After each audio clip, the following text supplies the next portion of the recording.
जो हम लोग लेसन स्टार्ट किए थे प्राकृतिक संसाधन ज्योग्राफी का, उसमें हम लोग मृदा संसाधन के विषय में पढ़ने जा रहे हैं। और मृदा संसाधन में जो पहला जो मिट्टी के विषय में हम लोग पढ़ने जा रहे हैं, उस मिट्टी का नाम है बच्चा सब जलोढ़ मृदा। क्या नाम है? जलोढ़ मृदा। अभी आप लोग नहीं लिखिएगा जब तक हम नहीं कहें, ठीक है ना। हमको पहले लिखने दीजिए, है ना। उसके बाद जब आप लोग को बोलेंगे और लिखने के बाद भी समझाएंगे, ठीक है ना। तो पहले आप इसके विषय में देखिए, समझिए, ठीक है ना।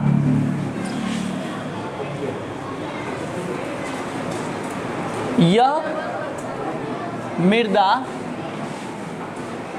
भारत की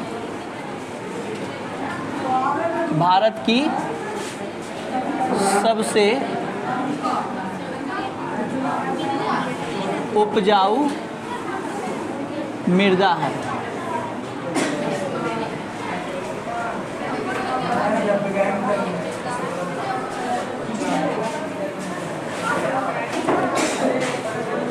यह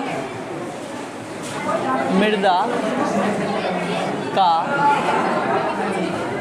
निर्माण, बात नहीं कीजिए, जो लेट से आए हैं बैठ जाइए, बात नहीं कीजिए। यह मृदा का निर्माण सिंधु, गंगा, ब्रह्मपुत्र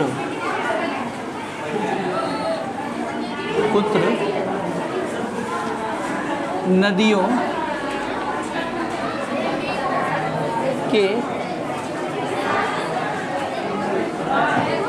निक्षेपों से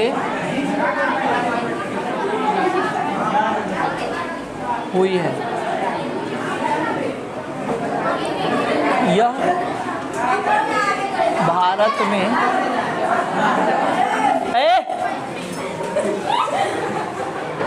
यह भारत में 22% हिस्से में पाई जाती है।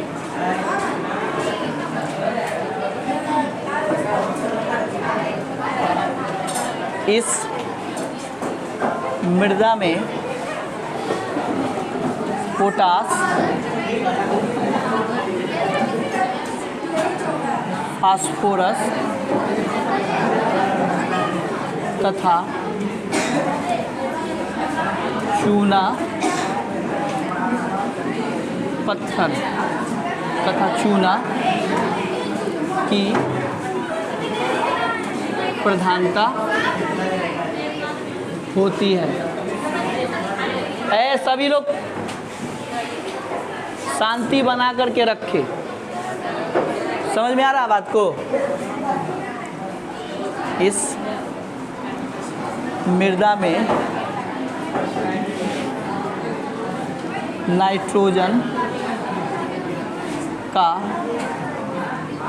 अभाव पाया जाता है।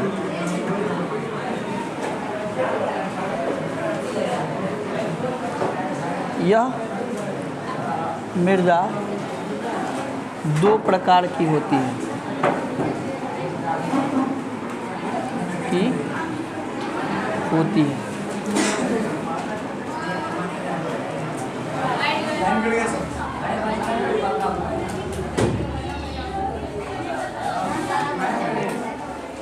खादक, जलोढ़ मृदा, बांगर, जलोढ़ मृदा। ध्यान दीजिए, खादर जलोढ़ मृदा, बांगर जलोढ़ मृदा।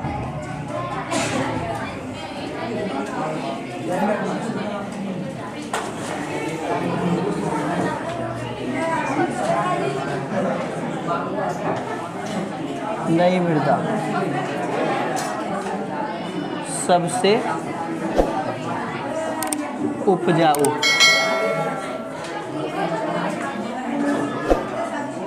पुरानी मृदा। ए बात नहीं कीजिए।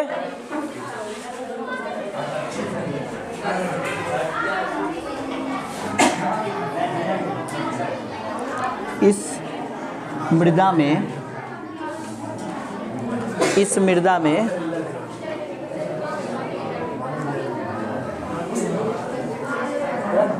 गेहूं, गन्ना, चावल, गेहूं, गन्ना, चावल,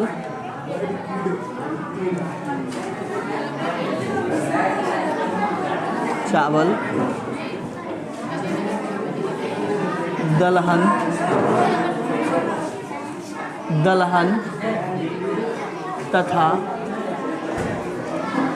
तिलहन फसलों को उपजाया जाता है।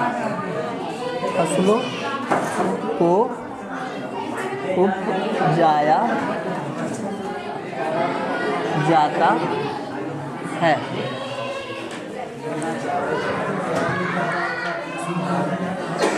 फसलों को उपजाया जाता है।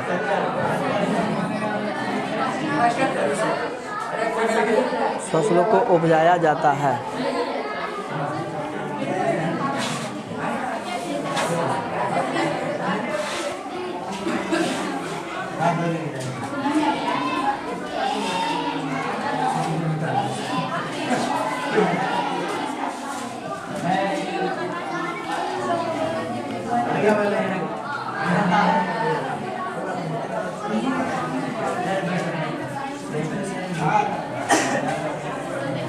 सोनू आ रहा है इसमें, देखो तो वीडियो में आ रहा है। लाइट आ रहा है। हाँ लाइट आ रहा है। किसमें लाइट मतलब? इसमें ज़्यादा चमक रहा है। किधर? दिखाई कुछ नहीं पड़ रहा है क्या?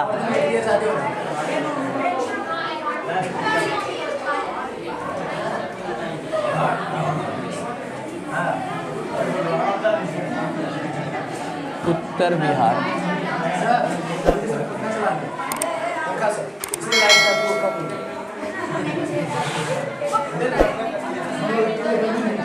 दक्षिण बिहार, उत्तर बिहार, दक्षिण बिहार।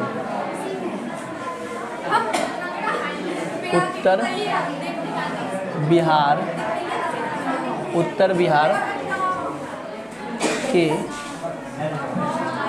बालू प्रधान, उत्तर बिहार के बालू प्रधान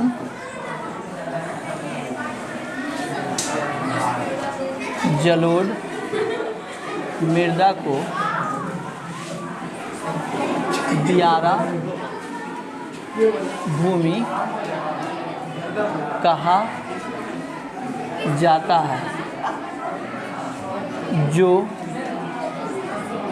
मक्का उत्पादन के लिए विश्व प्रसिद्ध है। विश्व प्रसिद्ध है।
अब देखिए सभी लोग, अपना काम तो हम कर दिए, अब इसको देखिए आप लोग समझिए अच्छा से। पहले कलम और कॉपी को छोड़ दीजिए, त्याग पहला रूल है, कलम कॉपी को छोड़ दीजिए। और देखिए जो मृदा के विषय में हम आप लोग को जो बता रहे हैं, ये पूरा एनसीईआरटी कॉर्नर से लिया, मतलब पूरा एनसीईआरटी बेस है ना, पूरा एनसीईआरटी, मतलब जो सेंट्रल सरकार जिस किताब को ऑर्गेनाइज करती है, या जिसको पूरे भारतवर्ष के लोग जिस किताब को पढ़ते हैं बच्चा सब, उसी के कॉर्नर से जो है आपका सिलेबस पूरा मिलता जुलता है। तो उसमें जलोढ़ मृदा का भी बहुत जिक्र किया गया है ना। एनसीईआरटी में जलोढ़ मृदा का इतना डिटेल नहीं दिया गया है, लेकिन बिहार बोर्ड में जलोढ़ मृदा का बहुत डिटेल दिया गया है। तो उसको जो है अच्छा से आप लोग समझिए, है ना। देखिए आज सबसे पहले समझिए कि ये जलोढ़ जो मृदा है, जलोढ़, तो जलोढ़ कहने का मतलब है इस मृदा का जो निर्माण हुआ है वो जल के माध्यम से ही हुआ, जल से लोड के हुआ है। कैसे हुआ? लोड जलोढ़ का मतलब क्या? जल से लेटा के आया है ना। जल में लोट के जो मृदा का निर्माण हुआ है, वैसे ही मृदा को हम लोग क्या कहेंगे? जलोढ़ मृदा कहेंगे। और इस मृदा का जो निर्माण में, यह मृदा का जो निर्माण है बच्चा सब, वो मुख्य रूप से जो है सिंधु के कारण, सिंधु नदी के कारण, गंगा नदी के कारण और ब्रह्मपुत्र नदी के कारण हुआ है ना। निक्षेप का है ना कि यह मृदा भारत की सबसे उपजाऊ मृदा है ना।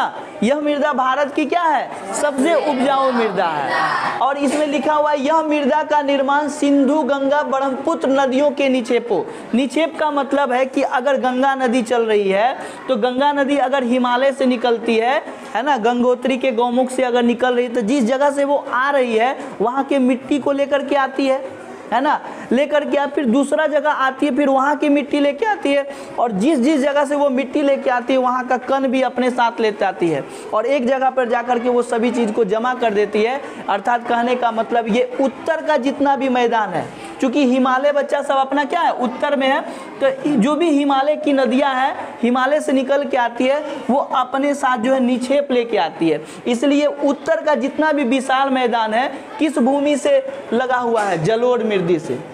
जलोढ़ मृदा से लगा हुआ। यानी कि सिंधु नदी भी अगर निकलती है तो सिंधु नदी के साथ भी जलोढ़ के निक्षेप आते हैं।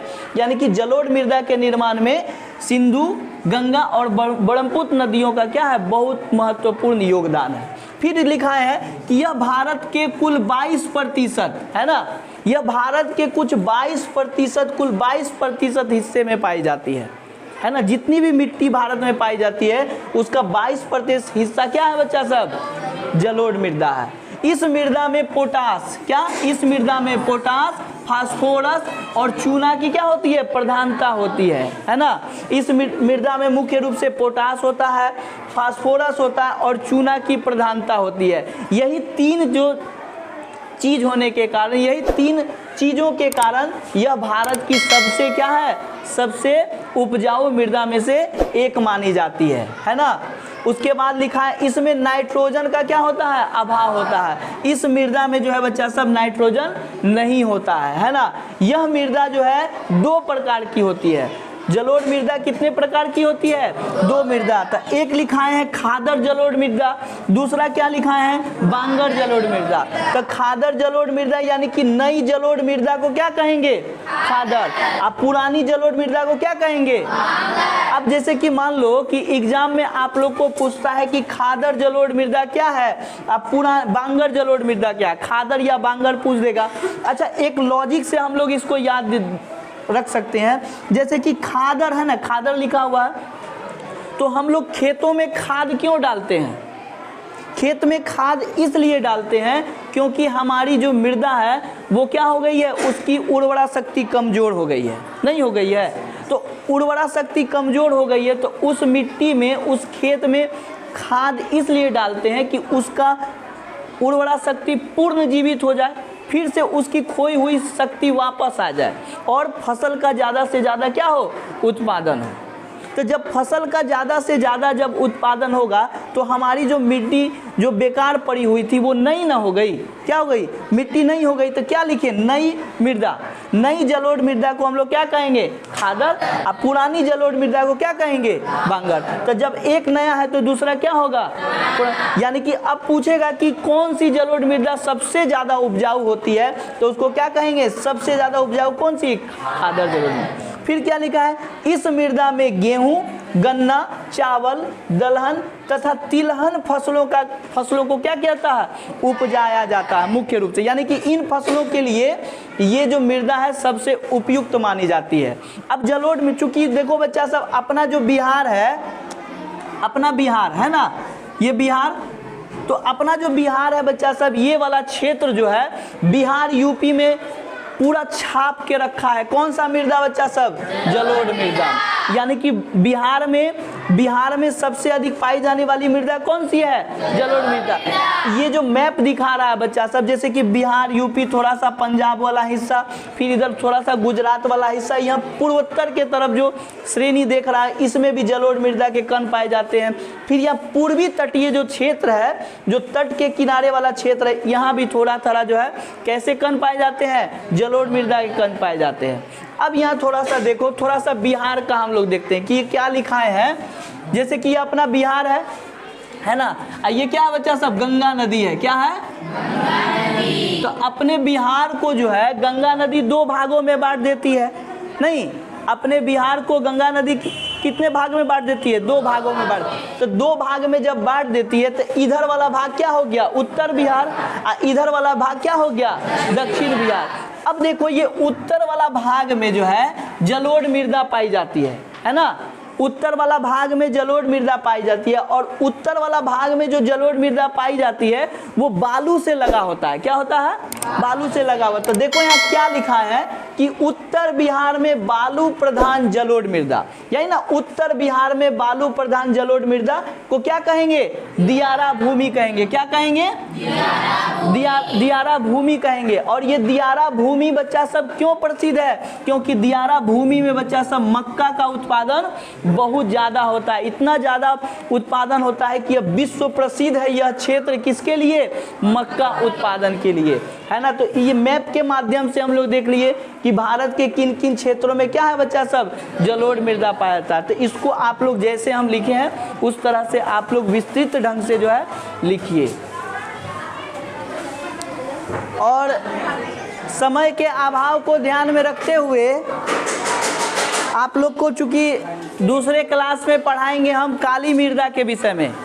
किस मृदा के विषय में बताएंगे, काली मृदा। अब यहाँ देखिए थोड़ा सा, जिस तरह से समझिए सभी लोग, जिस तरह से बच्चा सब ये जलोढ़ मृदा सबसे पहले पढ़े, तो उसी तरह से जलोढ़ मृदा क्या है, भारत की सबसे उपजाऊ मृदा है। अब जलोढ़ मृदा के बाद हम लोग पढ़ेंगे बच्चा सब कौन सी मृदा के विषय में, काली मृदा के विषय में। अब जैसे कि काली मृदा है, तो काली जो मृदा है बच्चा सब वो भारत में सबसे अधिक जो है वो महाराष्ट्र, गुजरात, है ना, उसके बाद कर्नाटक, तमिलनाडु, आंध्र प्रदेश, यानी कि दक्कनी क्षेत्रों में ज़्यादा पाया जाता है, हाँ, है ना।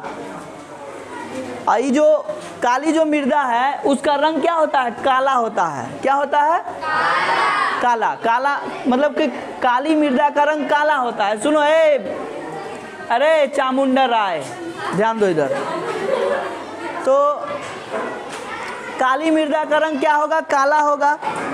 अब काला होने के पीछे कारण क्या है, काला होने के पीछे काली मृदा का कारण है कि उसमें एल्युमिनियम, क्या, एल्युमिनियम और लोहे का यौगिक होता है। एल्युमिनियम और लोहा का यौगिक होता है काली मृदा में, इसलिए इसका रंग क्या होता है, काला होता है। अब यहाँ थोड़ा सा तुम लोग को समझना है, ये है बच्चा सब कि जो है ये जो मृदा है, ये मृदा बच्चा सब महाराष्ट्र में चूँकि अधिक है, इसलिए इसमें जो है कपास की खेती अधिक होती है। कपास की जब खेती इसमें अधिक होती है, इसलिए इस मृदा को क्या कहते हैं, कपासी मृदा भी कहते हैं। कौन सी मृदा को, काली मृदा को। काली मृदा में जो है ना पानी या नमी धारण करने की बहुत क्षमता होती है। किस मृदा को?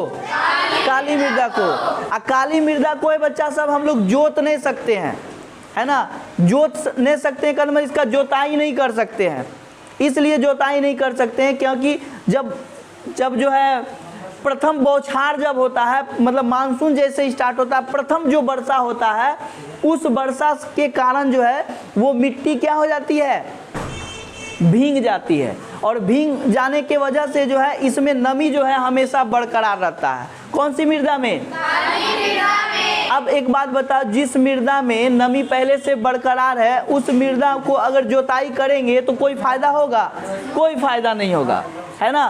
तो इस तरह से जो है उस मृदा की बहुत सारी विशेषताएं हैं। इस मृदा में बच्चा सब, काली मृदा में सबसे अधिक जो है कपास की खेती की जाती है ना, जिससे सूती वस्त्र बनाए जाते हैं, है ना। महाराष्ट्र का, गुजरात का जो क्षेत्र है, महाराष्ट्र का जो एक बच्चा सब राजधानी जो मुंबई है, वो सूती वस्त्रों की राजधानी कही जाती है ना।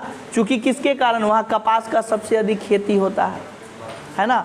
उसके बाद जो है इस फसल में जो है मुख्य रूप से, जैसे महाराष्ट्र प्याज मामले में भी बहुत ज़्यादा नंबर 1 है ना। प्याज का भी सबसे अधिक उत्पादन कहाँ होता है?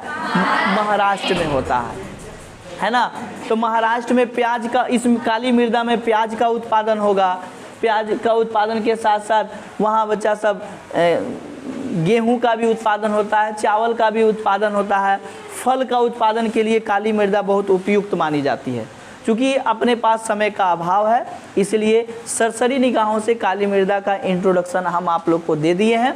दूसरे दिन जब भी हम लोग ज्योग्राफी का क्लास पढ़ेंगे तो जिस तरह से हम लोग जलोढ़ मृदा का इस तरह से डिटेल जाने हैं विथ मैपिंग के अनुसार, है ना, उसी तरह से जो है हम लोग काली मृदा का भी इतिहास लिखेंगे, है ना। और इस क्लास को बच्चा सब यहीं हम लोग बंद करते हैं। जय हिंद, जय भारत।